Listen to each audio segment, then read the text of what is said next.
चलिए ठीक है, आइए। अरे बैठ जाओ भाई। हो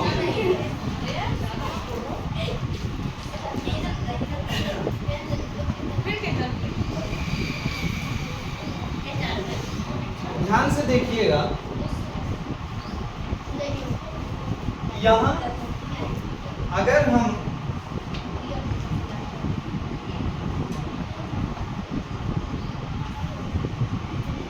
ये क्या चीज है? बिंदु है, ठीक है, सभी लोग जानते हैं ये बिंदु है। एकदम इसकी लंबाई, चौड़ाई, मोटाई नगण्य मानी जाती है। किसी भी पॉइंट की ना तो उसमें लंबाई है, ना चौड़ाई है, ना ही मोटाई है, ठीक है। किसी भी पॉइंट को ऐसे माप के लिए नगण्य माना जाता है, तो ये पॉइंट है या इसको बिंदु कहते हैं। अगर इसके चारों तरफ समान दूरी पर, समान दूरी मान लिया जाए, ये समान मान लेते हैं कि ये समान है भैया।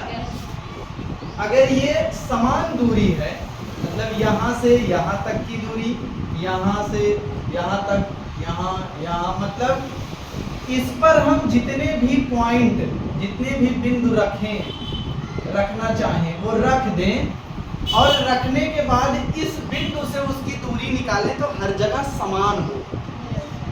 ऐसी जो आकृति बनती है उसे क्या कहते हैं?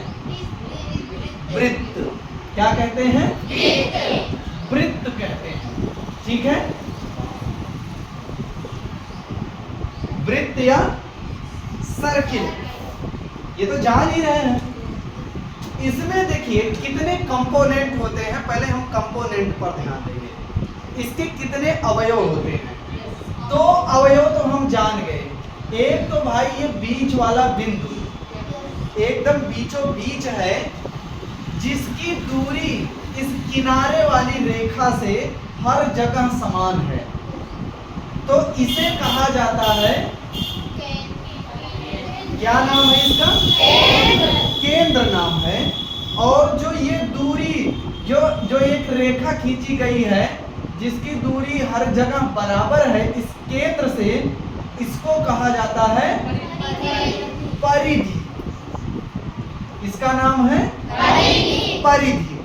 इसको सेंटर बोलते हैं और इसको बोलते हैं सरकमफेरेंस। क्या बोलते हैं? सरकमफेरेंस, परिधि। इस केंद्र से अगर परिधि तक हम एक रेखा खींच दें, सीधी रेखा, सीधी रेखा इस केंद्र से इस परिधि तक किसी भी बिंदु पर, चाहे यहां से यहां तक, यहां से यहां, यहां किसी भी तरफ अगर हम खींच देते हैं तो ये क्या कहलाता है?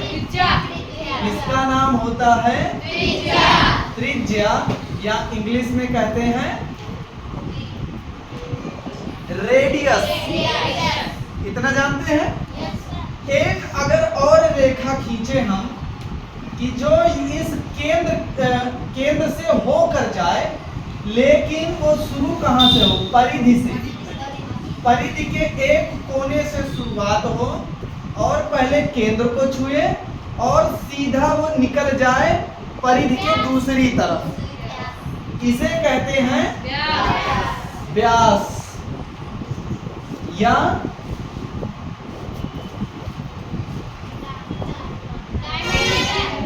डायमीटर, ठीक है। व्यास या डायमीटर। तो कितने चीज हम जान गए। एक वृत्त में क्या क्या चीज होता है? एक होता है उसका केंद्र, एक होती है उसकी परिधि, एक होती है उसकी त्रिज्या, और एक होता है उसका व्यास। ये चार कंपोनेंट निकल के आए भैया, ठीक है। अभी जो आप पढ़ रहे हैं एक और होता है, इसके आगे आप पढ़ेंगे कि अगर कोई परिधि से परिधि तक मिलाने वाली एक सीधी रेखा खींची जाए और वो केंद्र से ना होकर जाए, केंद्र उसे टच ना करे, सेंटर से वो टच ना करे, तो इसे क्या कहते हैं? जीवा कहते हैं। ठीक है ना? जीवा का नाम सुने होंगे ना? जीवा इसे कहते हैं। तो जीवा भी इसका एक कंपोनेंट है, जीवा भी। अच्छा, अब इसमें तो हम जान गए कि ये केंद्र है, ये परिधि है, ये त्रिज्या है, ये व्यास है, ये जीवा है। ठीक है, हम ये भी जानते हैं कि इनमें संबंध क्या है। आइए इनका संबंध देखते हैं। संबंध में सबसे पहले हम देखते हैं कि सबसे छोटी जो चीज दिख रही है वो है त्रिज्या। त्रिज्या, इसको हम आर से डिनोट करते हैं। इसकी कुछ ना कुछ लंबाई होगी, 1 centimetre, 2 centimetre, 4 centimetre, 1 millimetre, 1 metre.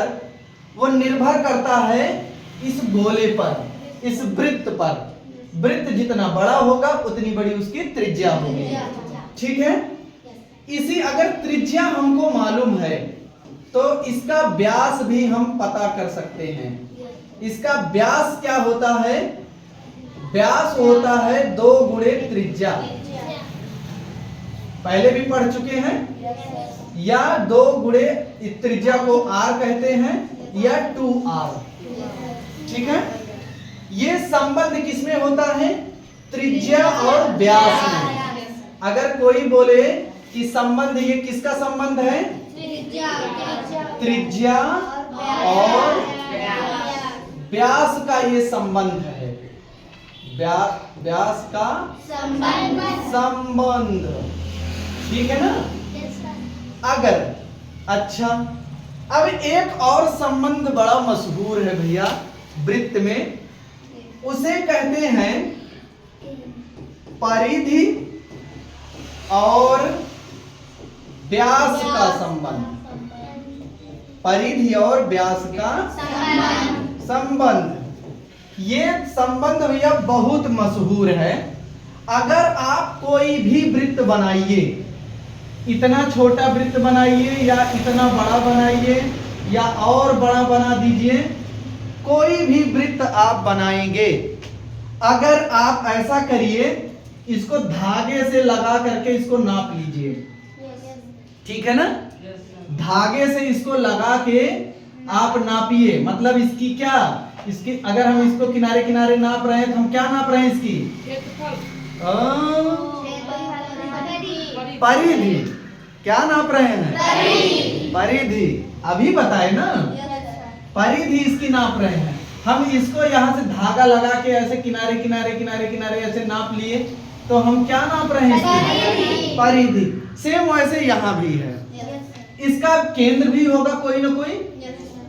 सबका, हर वृत्त का एक केंद्र है। इसके बीच से जो ये रेखा जा रही है, ये क्या कहलाएगी? व्यास। ठीक है, अभी हमने क्या नापा था? परिधि नापा, और फिर हमको नापना है इसका व्यास।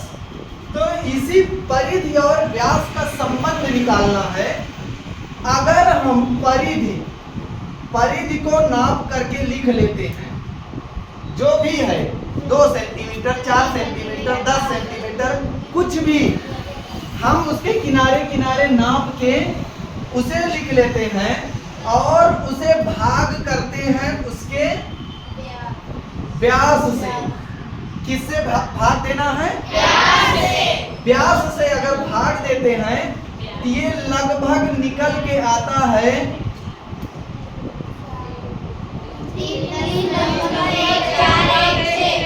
लगभग इतना निकल के आता है, 3.5 तक भी हो सकता है। लगभग इतना निकल के जो आता है, ये कोई एक वृत्त के लिए नहीं, ये लगभग जितने भी वृत्त बन रहे हैं सब के लिए यही आता है। चाहे वो इतना बड़ा वाला हो, चाहे वो इतना छोटा वाला, या इतना भी छोटा हम बना रहे हैं, तब भी उसकी परिधि को नाप करके परिधि लिखेंगे और बटे उसका व्यास नाप करके व्यास और दोनों को भाग देंगे अगर, तो उसमें क्या निकल के आ रहा है?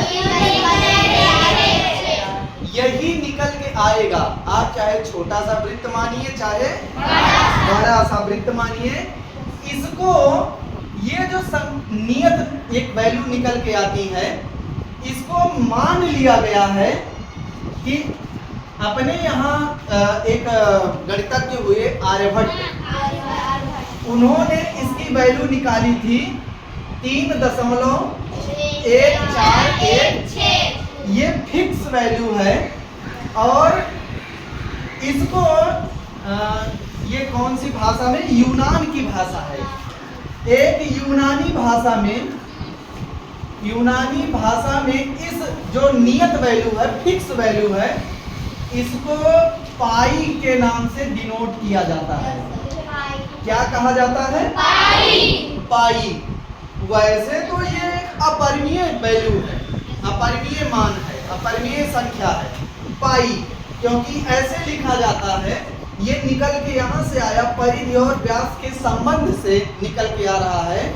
लेकिन कुछ गणितज्ञों ने पाई का जो मान निकाला वो 22/7 माना है। तो ये एक परिमेय की तरह भी लिख सकते हैं, लेकिन जो उसकी जो वैल्यू है वो यहाँ से हम निकालते हैं। अगर कोई पूछे कि पाई क्या है, तो पाई एक कांस्टेंट वैल्यू है, एक नियत मान है, जिसे हम परिधि और व्यास के संबंध से निकालते हैं। मतलब परिधि बटे व्यास अगर करते हैं तो निकल के आता है। इसे यूनानी भाषा पाई से हम डिनोट करते हैं। वैसे ये एक अपरिमेय है, लेकिन इसे बहुत सारे गणितज्ञों ने 22/7 भी लिखा है या प्रयोग करते हैं। ठीक है ना?